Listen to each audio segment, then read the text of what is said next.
Practice Test 2. You will hear a number of different recordings and you'll have to answer questions on what you will hear.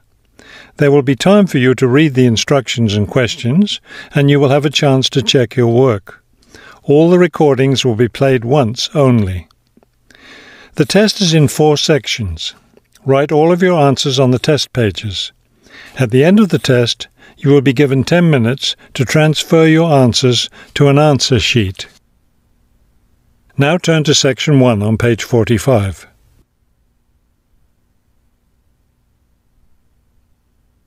Section 1. You will hear a woman asking for information over the phone. First, you have some time to look at questions 1 to 5 on page 45.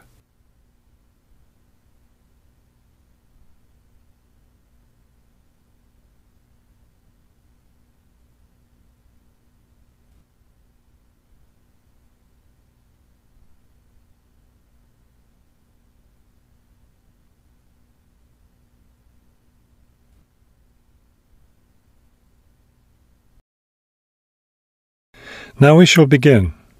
You should answer the questions as you listen, because you will not hear the recording a second time.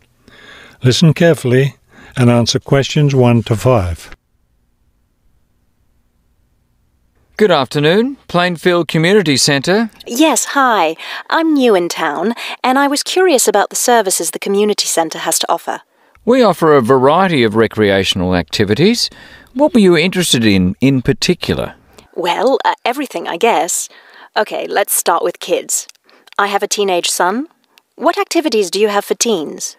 Right now, during the school year, we have tutoring sessions for children and teens in all subjects. That would be good. He needs help with algebra. We can certainly help with that. Just have him come by any Wednesday or Saturday afternoon. That's when the tutoring sessions are scheduled. Fantastic! What about sports? Do you have sports activities for teens? We have tennis lessons on Sunday mornings for teens and Sunday afternoon for adults. I don't think my son would like that, but my husband might. For myself, I'd be more interested in yoga. Do you offer yoga classes? We do. Our yoga classes take place on Tuesday and Thursday evenings.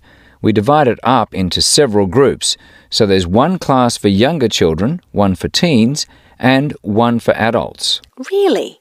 I doubt my husband and son would be interested, but I'd like to sign up for yoga. I also like reading. Do you have any book clubs? We have one just about to start. The first meeting will be next Friday morning. It will focus on early 20th century novels. Too bad it's Friday morning. I think my son would enjoy it, but of course he's in school at that time. Well, actually, that book club is for adults only. We may start one up for teens next summer, but we have nothing for that age group right now. Oh well, I suppose he has enough to keep him busy for now. Now, what about fees? Do these classes and activities cost anything? Before you hear the rest of the conversation, you have some time to look at questions 6 to 10 on page 45.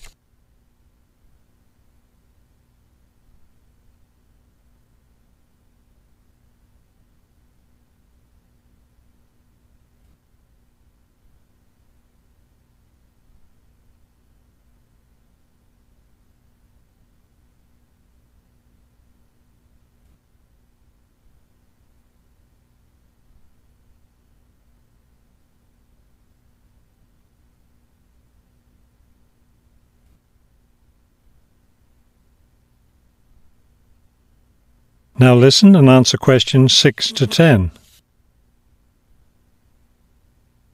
There's a small charge for non-members for each class. However, they're all free to members. Would you be interested in becoming a member? How much does the membership cost?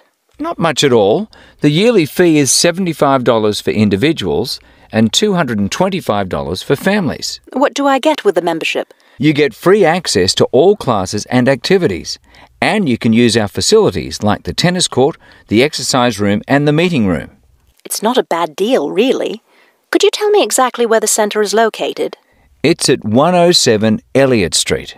Is that Elliott with 2 L's or 1 L? 1 L. E-L-I-O-T. It's right downtown. I think I know where it is. Do you have free parking? Yes, you can park just across the street. There's a garage there. That sounds easy enough. Maybe I'll come in one day next week and sign up for some classes. That would be fine. But don't come on Monday because we're closed that day. We're open Tuesday through Sunday. Oh, thanks for telling me. Maybe I'll stop in on Tuesday then. Can I pay for the classes with a personal check? We accept checks and credit cards. Okay, thank you very much. You've been very helpful. That is the end of Section 1. Section 2. You will hear a hike leader giving information about an upcoming hiking trip. First, you have some time to look at questions 11 to 15 on page 45.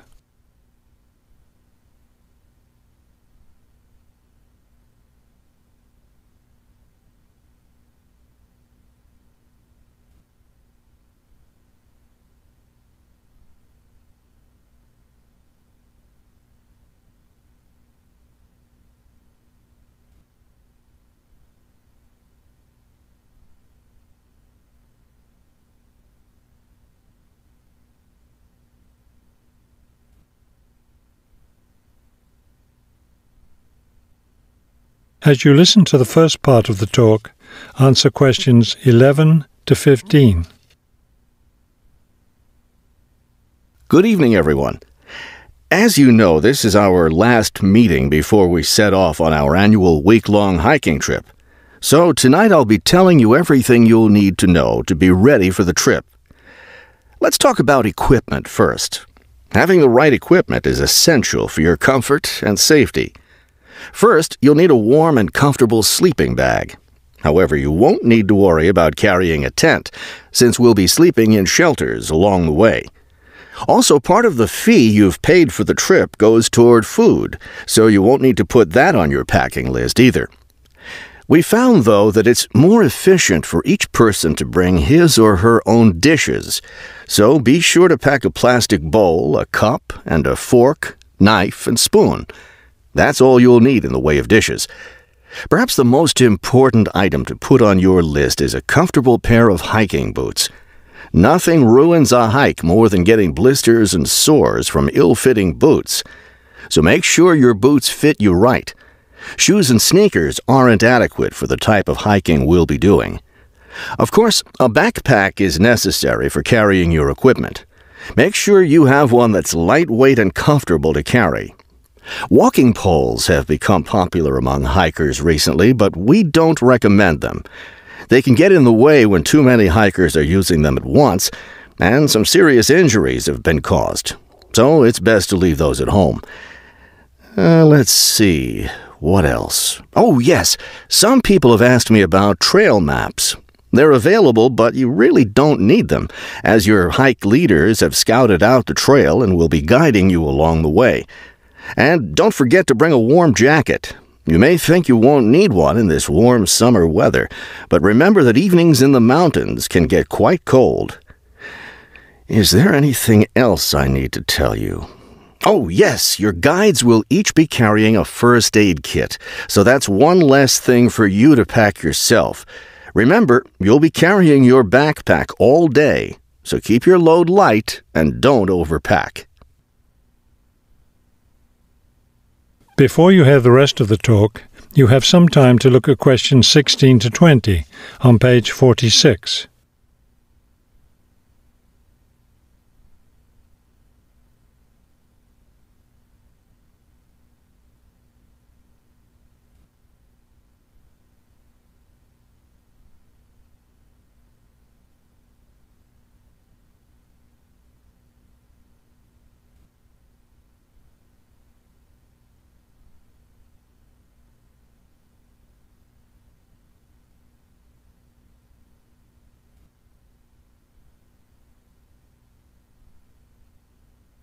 Now listen and answer questions 16 to 20. I know you're all experienced hikers, but it's always worth repeating the rules of the trail since they're so important. These rules are in place for the safety of everyone on the trip. As you know, there'll be a hike leader walking at the head of the line who will show the group the way. At the end of the line will be the rear leader, or sweep. It's important to always stay ahead of this person while we're on the trail. There are several different trails on the mountain where we'll be hiking, and they cross each other at some points. When you come to any intersection of trails, stop and wait for the rest of the group to catch up. This way we can be sure that no one goes off on the wrong trail. Let me emphasize here how important it is to stay on the trail. We'll be climbing through some steep and rocky areas.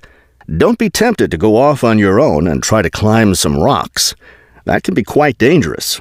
Also, it's not likely, but it is possible that we'll encounter some large wild animals along the way. The last thing you want to do is try to feed any of them. That will just encourage them to follow us, which could lead to some dangerous situations. One last thing before we set off hiking each morning, be sure to fill up your water bottle. This is perhaps the most important safety rule.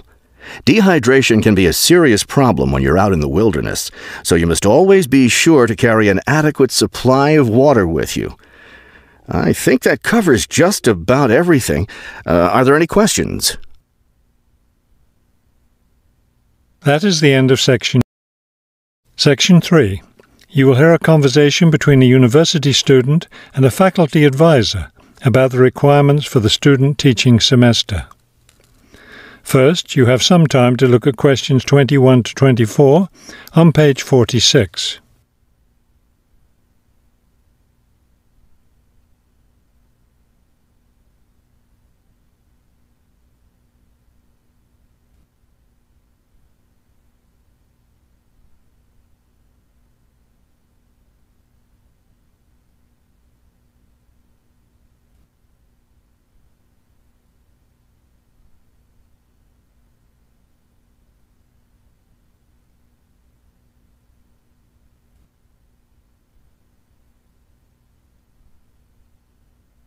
As you listen to the first part of the conversation, answer questions 21 to 24. I'd like to go over with you today some of the requirements for your student teaching, which you'll be undertaking next semester. I'm really looking forward to working in a real classroom and teaching children, but I'm nervous about it too. One of my roles is to provide you with whatever support you may require. One thing that helps me do that is to know what you're doing in the classroom, so I require all my students to keep a journal about their teaching experience. That sounds like a lot of work. Will I have to write in it every day? Yes, if you can. You'll give it to me at the end of each week. Another thing I'll want from you is a few sample lesson plans. I'll let you know ahead of time exactly how I want you to do them. Several of us from the university will be student teaching at the same school. Are we supposed to get together regularly to discuss our work? I'll meet with each student teacher individually, but you aren't required to meet with each other. Of course, you can talk together as much as you want. You will, however, have to observe some of the other teachers in the school, besides the teacher you'll be working with. Then will I get an evaluation from my supervising teacher at the end of the semester? Actually, no. I'll do your evaluation, and I'll base it on several things. One is your required portfolio, which will contain samples of your class activities and your students' work. Another important thing is your term paper. Then there won't be a final exam? No, we don't feel that's necessary for student teaching. Before you hear the rest of the conversation, you have some time to look at questions 25 to 30 on page 46.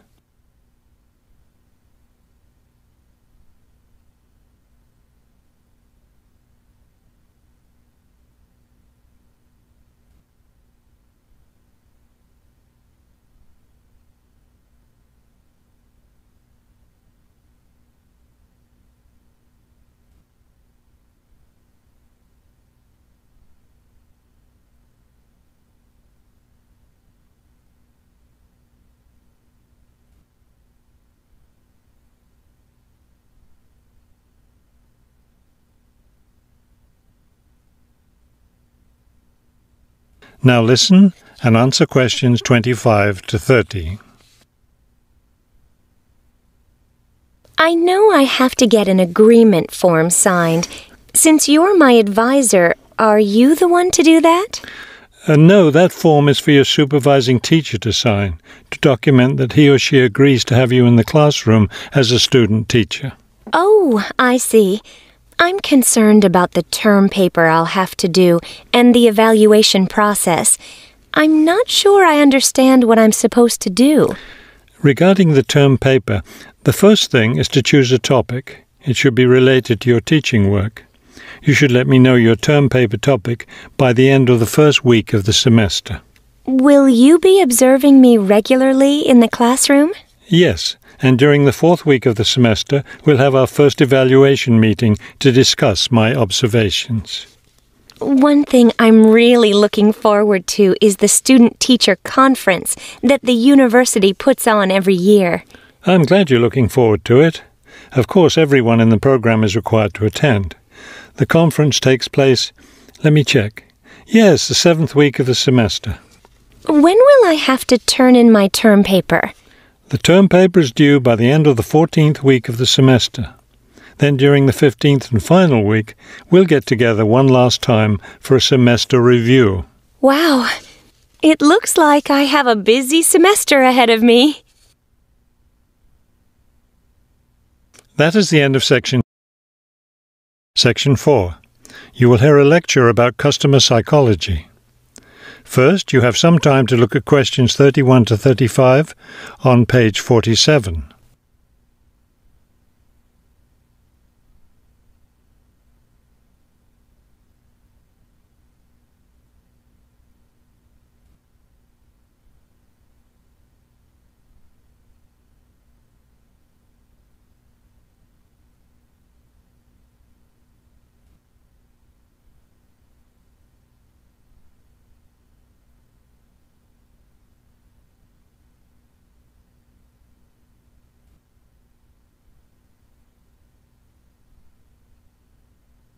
Now listen carefully and answer questions 31 to 35.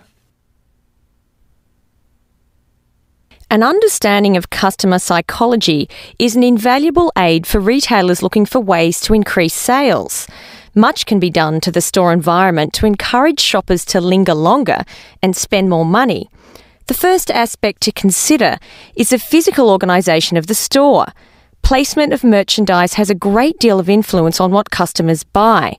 For example, a common practice among retailers is to place the store's best-selling merchandise near the back of the store. In order to get to these popular items from the front entrance, customers have to walk down aisles filled with merchandise that they might not see otherwise. Carpets are also used to direct customers through particular areas of the store. Retailers choose carpets not only for their decorative or comfort value, but also because lines or other types of patterns in the carpets can subtly guide shoppers in certain directions. Besides encouraging shoppers to go to certain areas of the store, retailers also want to keep them in the store longer. One way to do this is to provide comfortable seating throughout the store, but not too close to the doors. This gives customers a chance to rest and then continue shopping. Retailers can do a number of things to create a pleasant atmosphere in the store, thereby encouraging more purchases. Music is commonly used, not as entertainment, but as a calming influence. It can slow the customer's pace through the store, making them spend more time shopping and consequentially making more purchases. Scents are also used in various ways.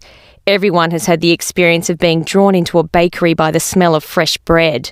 Experiments have been done with other types of scents as well. For example, the scent of vanilla has been used to increase sales in clothing stores. Before you hear the rest of the talk, you have some time to look at questions 36 to 40 on page 48.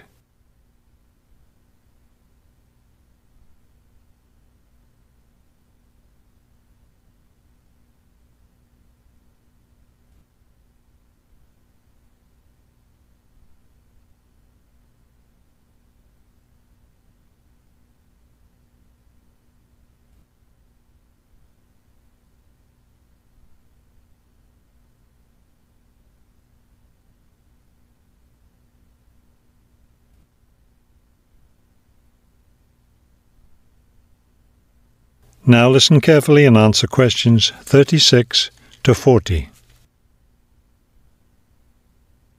Use of colour is another important aspect of store environment. Certain colours can affect behaviour as well as mood. Light purple, for example, has been found to have an interesting effect on customer behaviour. People shopping in an environment where light purple is a predominating colour seem to spend money more than shoppers in other environments. Orange is a colour that's often used in fast food restaurants. It encourages customers to leave faster, making room for the next group of diners. Blue, on the other hand, is a calming colour. It gives customers a sense of security, so it's a good colour for any business to use. In addition to using colour to create mood and affect customer behaviour, colour can also be used to attract certain kinds of customers to a business. Stores that cater to a younger clientele should use bold, bright colours, which tend to be attractive to younger people. Stores that are interested in attracting an older clientele will have more success with soft, subtle colours, as older people find these colours more appealing. That is the end of section 4.